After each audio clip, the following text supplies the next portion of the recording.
Summer is almost here, and that means the kids are gonna want 57 meals a day. And listen, I am all for taking the shortcut and going to the freezer section and grabbing the Uncrustables and the pizza rolls and taking that shortcut from the store. But sometimes, like today, I like to block off a couple hours and make all those things from scratch. First up, we are making homemade corn dogs with Jiffy Mix and a package of hot dogs. And you're going to want to cook these just to package instructions. And for 2 boxes, which is what I have here, it calls for 2/3 of a cup of milk and 2 eggs. The key to a good cornbread is to not over mix. You want to mix just until everything is incorporated with each other.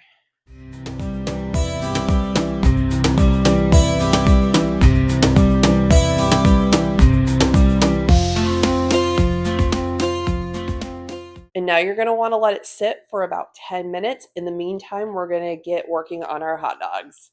And now we're just going to cut down the middle and create little half moons for all of our hot dogs. I'm using 4 hot dogs. This is going to yield 12 big muffins.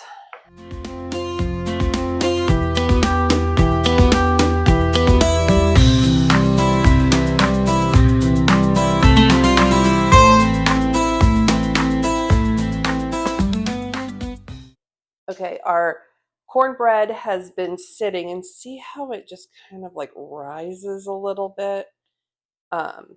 Yeah, this is perfect. So now we're not going to want to mess with it anymore. And you're just going to want to scoop out. I've got a 1/3 measuring cup here. And there you go. And you just want to fill them, not all the way up to the top, but I'd say 2/3 of the way to the top.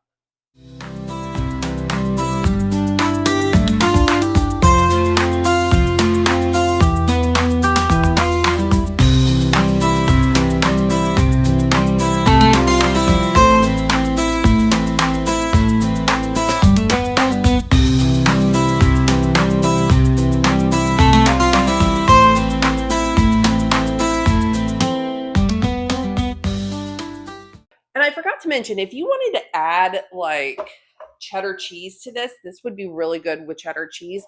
But for this purpose, I'm just leaving it plain. And then, I lost a hot dog. Baxley, our dog, will be happy about that. And the reason why I am putting these on after and not mixing it into the batter is because if I just put it into that bowl with the corn muffin mix, it would just sink all to the bottom. And this way you're getting an even distribution of hot dog all over every corn dog.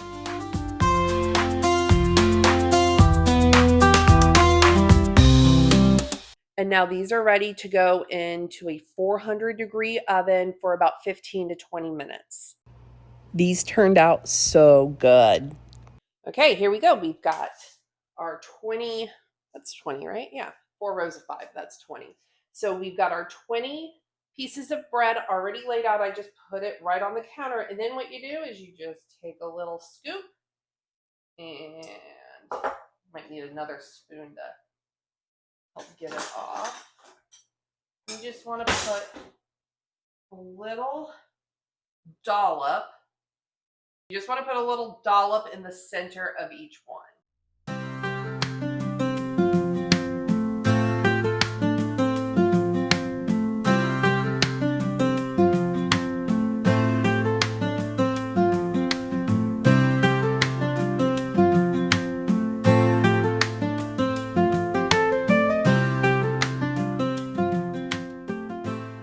And anybody who uses natural peanut butter knows that separation from the oil and the peanut butter is normal, but it's kind of a pain in the butt because the top is always oily, and it doesn't matter how well I stir it, the bottom half always gets dried out by the end. So I feel like I'm wasting a fourth of a jar of peanut butter every time I use it. So what I use is this contraption. It's got like a little hook, and you put it down and you just twist, and it gets all of that stuff down on the bottom.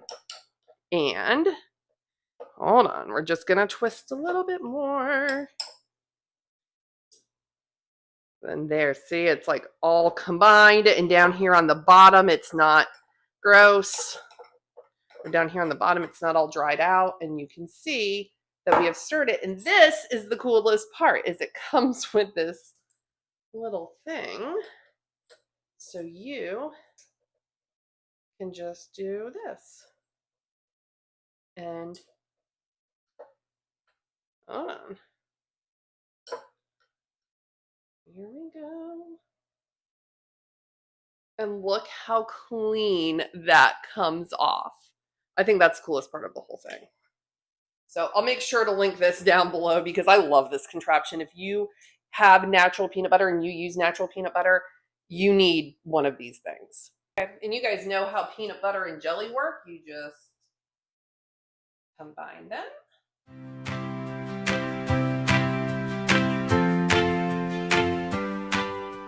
Okay, and here is the part where we make the Uncrustable. This little contraption. I like this contraption. It cuts and then it seals. So this is the cutter part. This is the sealer part. So let me show you. Let me get this a little bit more frame, and you just push down. And come here. And you want to cut it and seal it. And then the bread comes across off. Don't throw away the bread because we put the peanut butter and jelly in the center.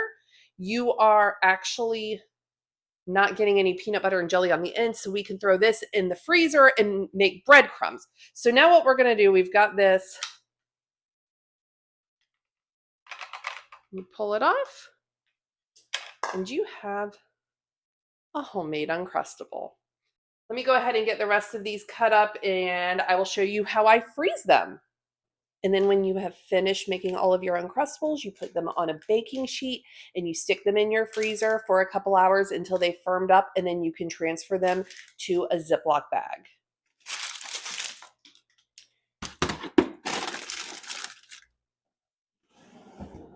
We can still take shortcuts from the store to help us save money. For example, this.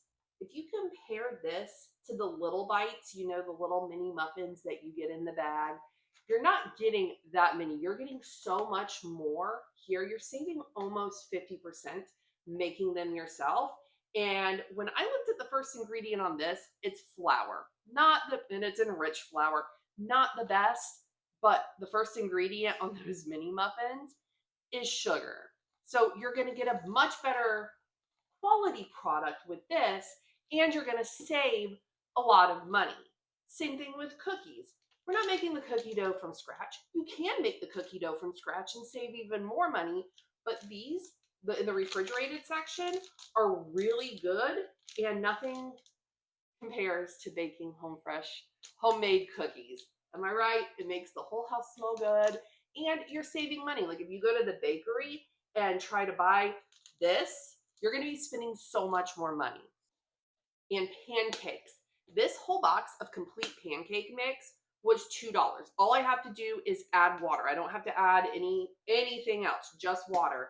And the Great Value brand of frozen pancakes was $3, and you only get 12 pancakes.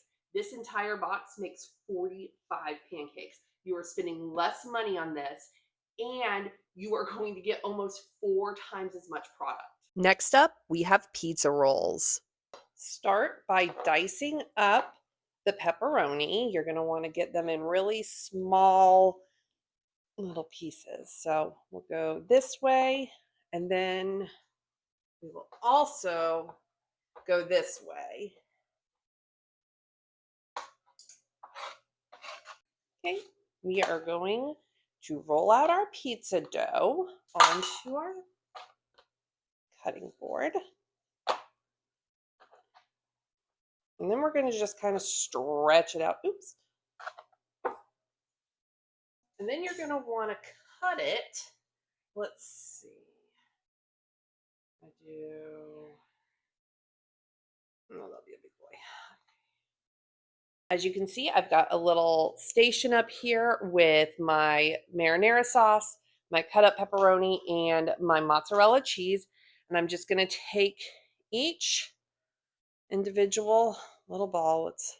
I'm going to put a little bit of sauce in there, a couple pieces of pepperoni, a little bit of cheese, and then you are just going to tuck and fold until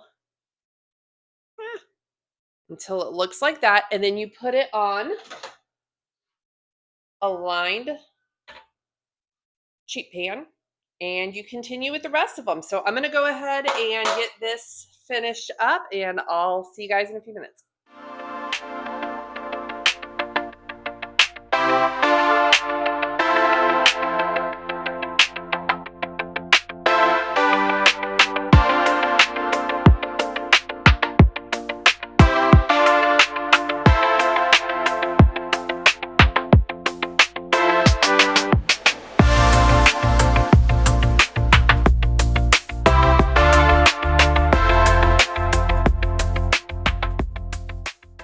Now you're just going to pop this into a 425-degree oven for about 12 to 15 minutes. These were a huge hit. Everyone loved them. And the last one is Lunchables. So I've got some pepperoni left over from my pizza roll, so I'm just going to use that, but you could use salami, you could use turkey, you could use whatever meat your child likes. Some just cheese slices. I'm going to take 2 slices of cheese and quarter them. So that will be 8 slices of cheese. I'll probably put 8 pepperonis in, probably like 4 crackers. And you know, my kid's favorite part of the entire Lunchable is the sweet treat. Remember those cookies we baked earlier? They're going to go great in this Lunchable. And here is the finished product. It's just like a Lunchable.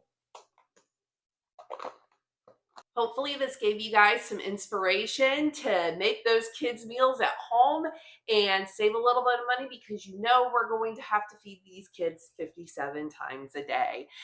Don't forget, I linked everything in the description. If you like this kind of content, don't forget to like and subscribe. See y'all in the next one. Bye.